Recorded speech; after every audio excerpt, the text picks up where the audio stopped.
C প্রোগ্রামের দ্বিতীয় ক্লাসে তোমাদের সকলকে জানাই স্বাগতম।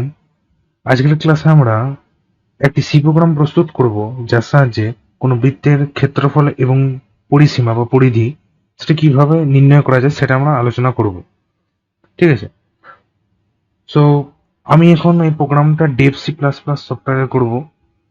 তো এর আগের ভিডিওতে আমি প্রোগ্রামটা করেছিলাম যোগ বিয়োগ গুণ ভাগের। তো সেটা আমি করেছিলাম টার্বো সি প্লাস প্লাস সফটওয়্যারে, কিন্তু আহ, কয়েকটা কারণবশত কারণ আছে বলে আমি ওটাকে চেঞ্জ করার পর ডেভ সি প্লাস প্লাসে সুইচ হয়েছি। তো ডেভ সি প্লাস প্লাসটাও টার্বো সি প্লাস প্লাসের মতো একটা সি কম্পাইলার। তো এই সফটওয়্যারটা ইউজ করে আপনারা আর কি কোডিং করতে পারবেন। তো সফটওয়্যারটা ডাউনলোড কিভাবে করবেন এবং কিভাবে ইনস্টল করবেন সেটা আমাদের ইউটিউব চ্যানেলে আপলোড করা আছে, মেইন চ্যানেলে। ও মেইন চ্যানেলের লিঙ্ক আমার এই চ্যানেলেরই একদম অ্যাবাউট সেকশনে দিয়ে আছে।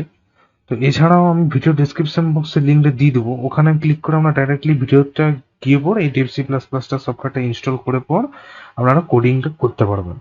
এরপর থেকে যতগুলো আমি কোডিং করব সি প্রোগ্রামে সব আমি এই সফটওয়্যারটাই করবো, কারণ এই সফটওয়্যারটা করার কিছু বেনিফিট রয়েছে, তার জন্য আমি কি এই সফটওয়্যারটা আমি ইউজ করছি। হ্যাঁ, আমি ভিএস কোডও ইউজ করতে পারতাম, কিন্তু ভিএস কোডটা আর কি একটু অনেকটা অ্যাডভান্স লেভেল হয়ে যাবে, অনেকে সেটা বুঝতে পারবে না। তো তার জন্য আমি dev C plus plus simple একটা সফটওয়্যার ইউজ করবো। ঠিক আছে? তো অনেক কথা বললাম, এরপরে চলে আসি মেন প্রোগ্রামে। তো আমি ডেভ সি প্লাস প্লাস একটা ফাইল ওপেন করে রেখেছি। তো ফাইল করা ওপেন করার প্রসেস হচ্ছে, ফাইলে গিয়ে এখানে নিউ যাব, নিউতে গিয়ে আর কি সোর্স ফাইল, এক সেকেন্ড ক্লিক করলাম, তাহলে একটা সোর্স ফাইল চলে আসবে। ওকে, তো আমি এটা ক্লোজ করে দিচ্ছি। আমার অলরেডি একটা ফাইল ওপেন করা আছে, তো এটাকে আমি প্রথমে সেভ বানাবো। সেভ আমি কোড ফোল্ডারটা করছি, এখানে আমি নাম দিয়ে দিচ্ছি। আমার এখানে প্রোগ্রামটা অলরেডি টাইপ করা আছে, ঠিক আছে? তো এই নামে আমি সেভ করে নেবো। এটা আমি সেভ করে দিচ্ছি। ওকে, হয়ে গেল। এরপরে আমি প্রথমে সি প্রোগ্রামের যে বেসিক স্ট্রাকচার সেটা আমি আগে টাইপ করে লিখে নিচ্ছি। তো আমি লিখবো ইনক্লুড, এক সেকেন্ড,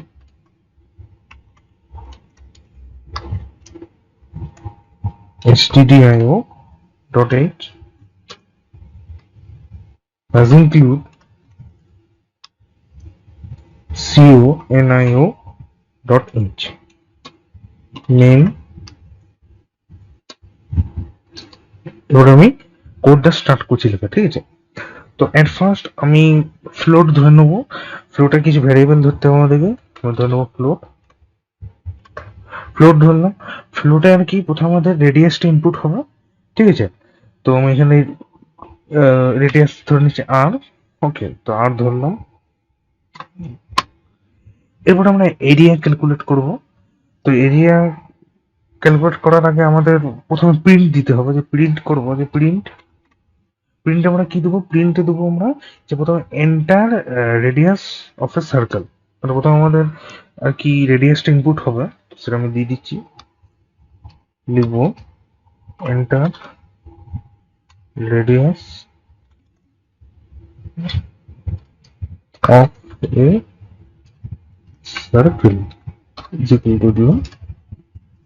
ওর স্ক্যান দেবো, কারণ এই যে ভেরিয়েবলটা এটা আমরা আর এর মধ্যে স্টোর করতে হবে, তো তার জন্য দেবো স্ক্যানে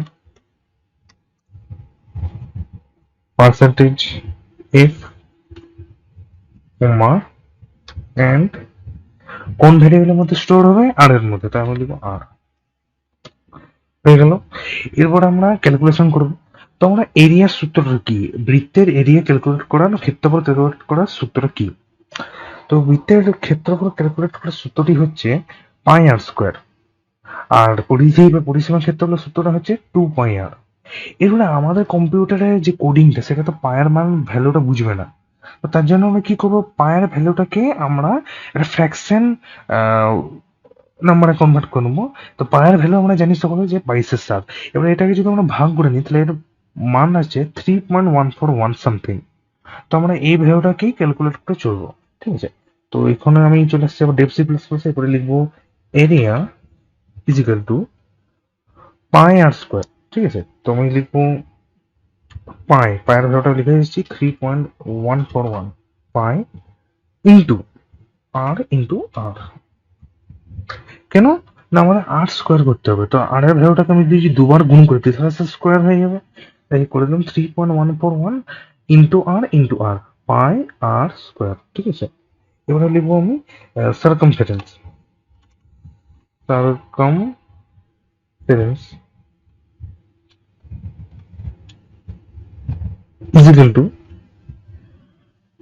2 পাই আর।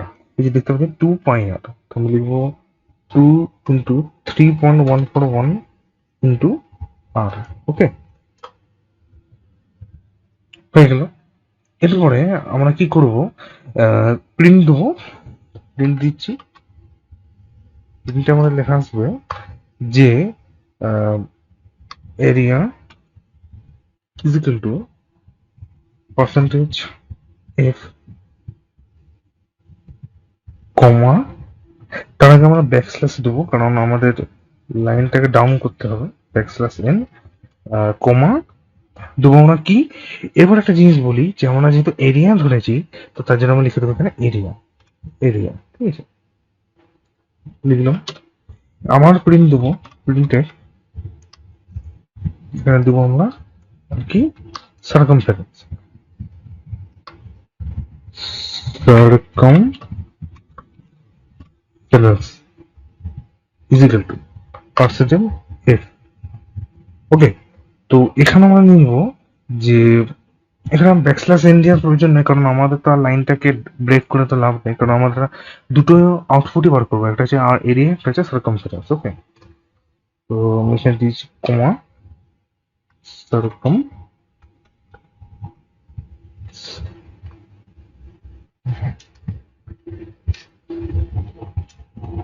সার্কামফারেন্স। ওকে, circumference Diji gate CH স্ক্রিনটাকে hold করতে সাহায্য করবে। ওকে, তো হয়ে গেল। এবারে আমাদের জিনিস একটা আমরা ভুল হয়ে গেছে যে আমরা ফ্লোট ধরেছিলাম আর, বাট এরিয়া এবং সার্কামফারেন্সটা আমরা ওটাকে ধরে নিই, তো ওটা আমরা ধরে নেবো এরিয়া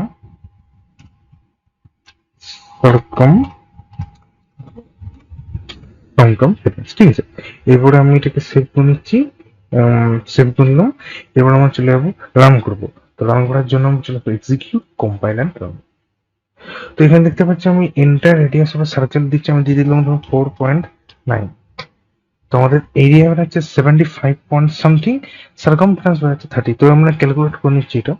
তো প্রথমে চলে এসেছি, এখানে লিখবো ক্যালকুলেট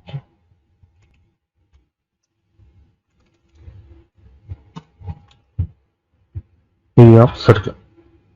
ঠিক আছে, তো এখানে ভ্যালুটা পুট করছি, আমরা ভ্যালু দিয়েছিলাম হচ্ছে আমাদের 4.9, তো আমরা 4.9 পুট করে দিচ্ছি 4.9। তো আমাদের বেরোচ্ছে অ্যাপ্রক্স 75.43 এবং আমাদের এখানেও বেরোচ্ছে 70.141 সামথিং। তো আমাদের ঠিকই আছে গড়ে দেখতে গেলে। এবার আমরা ক্যালকুলেট করবো যে সার্কামফারেন্স। তো সার্কামফারেন্সে যাবো, এখানে আমরা দিব 4.9, তো আমাদের বেরোচ্ছে অ্যাপ্রক্স 30.79 এবং আমাদের এখানেও বেরিয়েছে 30.78 অ্যাপ্রক্স সামথিং। ঠিক আছে, তো ক্লোজ করে দিচ্ছি, ক্লোজ করবো। তো এই ছিল আমাদের মেন কোডটা। তো আশা করি ভিডিওটা আমরা বুঝতে পেরেছেন যে আমি কিভাবে বললাম। কিছুই নয়, খুবই সোজা। প্রথমে আমরা ফ্লোট ধরেছি, ফ্লোটে ধরেছি আর, যেটা রেডিয়াস ধরবো। সেই রেডিয়াসটা সঙ্গে সঙ্গে আরো দুটো আমাদের ফ্লোট ধরতে হবে কারণ আমরা তো এরিয়া এবং সার্কামফারেন্সটা বড় করবো। তো তার জন্য আমরা এখানে ধরেছি সার্কামফারেন্স এবং এরিয়াকে, তারপর প্রিন্ট করেছি এন্টার রেডিয়াস অফ সার্কেল দিয়ে আমরা এখানে রেডিয়াস অর্থাৎ ব্যাসার্ধটা এখানে ইনপুট হবে কোথায় না আর ভেরিয়েবলের মধ্যে। তারপরে এরিয়াটা আমার ক্যালকুলেট হবে, এরিয়া ক্যালকুলেটের সূত্র আমি বললাম পাই আর স্কোয়ার 3.141 দিয়ে আমরা স্টার আর করলাম ইন্টু আর সার্কামফারেন্সের সূত্র হচ্ছে 2 পাই আর 2 ইন্টু 3.141 ইন্টু আর, এবং প্রিন্ট করবো area is equal to percentage F slash N. এটা হচ্ছে লাইনটা ব্রেক করার জন্য কোন ভ্যালুটাকে প্রিন্ট করবো না এরিয়া। এরিয়া আমাদের ভ্যালুটা কি ছিল না এই ক্যালকুলেশনটা ছিল, এই ক্যালকুলেশনটার কি এরিয়াতে প্রিন্ট করবে।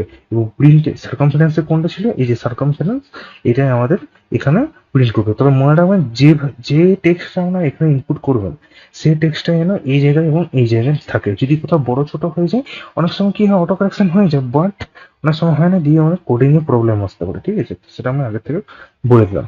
তো আশা করি ভিডিওটা আপনারা বুঝতে পেরেছেন। যদি কোথাও বুঝতে অসুবিধা হয় আমাকে অবশ্যই কমেন্ট করবেন, আমি চেষ্টা করবো সেই কমেন্টের যথাযথ উত্তর দেওয়ার, ঠিক আছে? তো দেখা হচ্ছে নেক্সট ক্লাসে। তো গুড বাই।